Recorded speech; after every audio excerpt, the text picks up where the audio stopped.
What if I told you that I love you? Would you tell me that you love me back? Halo semuanya, kembali lagi bersama saya Angela Daila Hayon. Di video kali ini, saya akan menjelaskan sedikit tentang materi teks eksplanasi.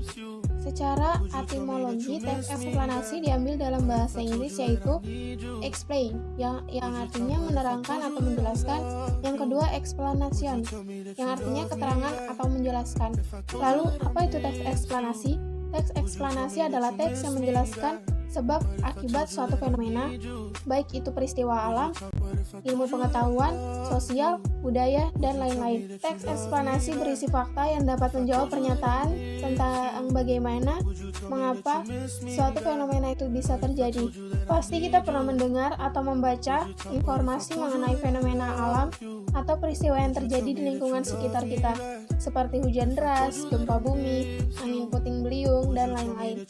Selain fenomena alam, ada juga fenomena sosial seperti pengangguran dan demonstrasi massal. Terdapat 3 ciri-ciri teks eksplanasi, yaitu yang pertama, ilmiah, logis, dan objektif.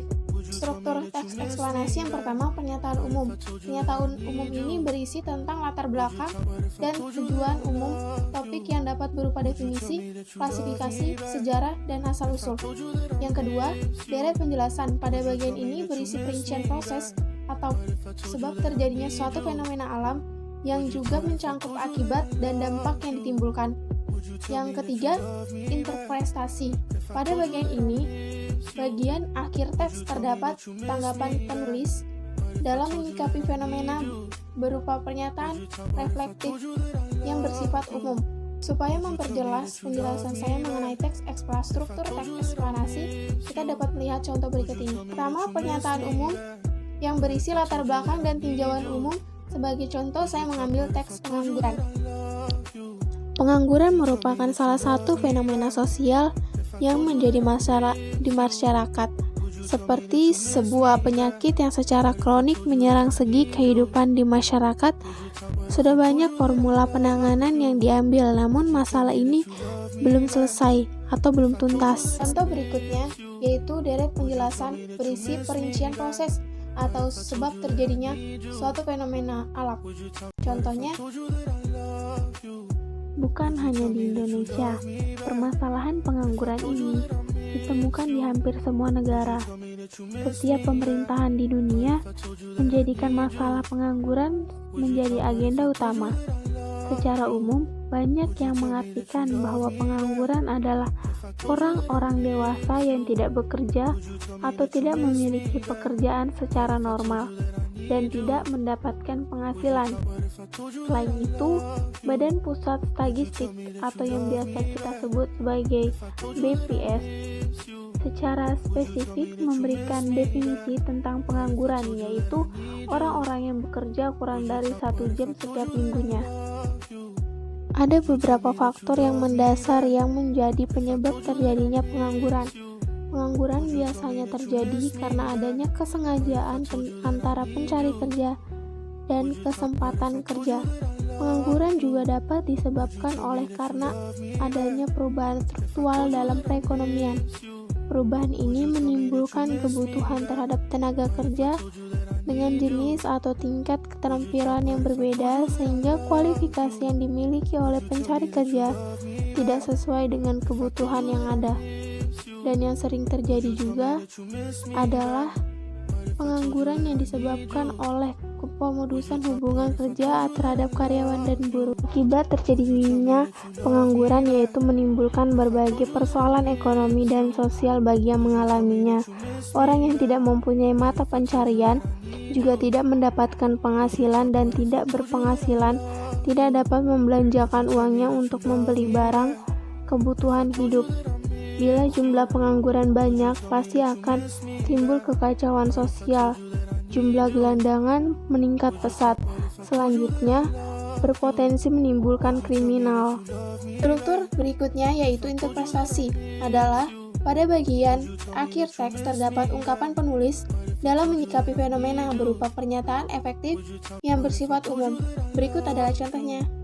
Seperti contoh di layar, dari seluruh uraian di atas maka sudah jelas bahwa pengangguran adalah masalah besar yang harus segera dicarikan solusinya.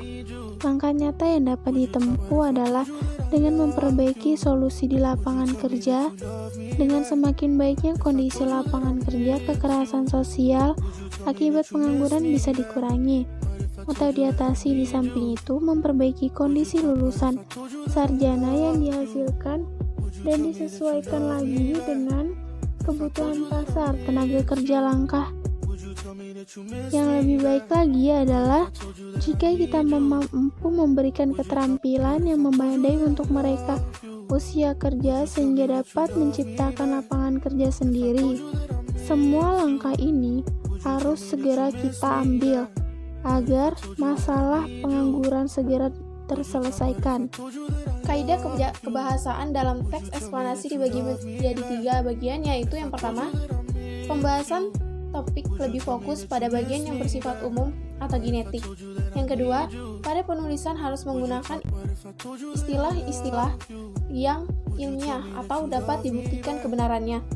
Yang ketiga, penulisannya banyak menggunakan konjungsi konsual dan waktu, contohnya seperti sebelumnya, pertama, kemudian, sehingga, jika, dan lain-lain. Ciri-ciri kebahasan teks eksplanasi ada 2, yaitu yang pertama, konjungsi konsualitas, antara lain seperti sebab, karena, sehingga, oleh sebab itu, oleh karena itu, dan lain sebagainya. Yang kedua, konjungsi kronologis, hubungan atau hubungan waktu seperti kemudian, lalu, setelah itu, pada akhirnya, dan lain-lain. Pola pengembangan dalam menulis teks eksplanasi dibagi menjadi 2, yaitu yang pertama, pola pengembangan sebab akibat. Dalam hal ini, sebab dapat bertindak sebagai gagasan umum, sedangkan akibat sebagai perincian pengembangannya. Namun demikian juga dapat dibalik. Akibat terjadinya sebagai gagasan umum, maka perlu ditemukannya sejumlah sebab sebagai perinciannya.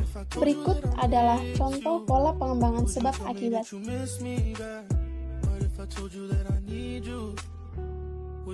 Pola pengembangan yang kedua yaitu pola pengembangan proses. Proses adalah suatu urutan dari tindakan-tindakan atau perbuatan-perbuatan untuk menciptakan atau menghasilkan suatu, atau perurutan dari suatu kejadian atau peristiwa untuk menyusun sebuah proses. Berikut adalah contoh pola pengembangan proses.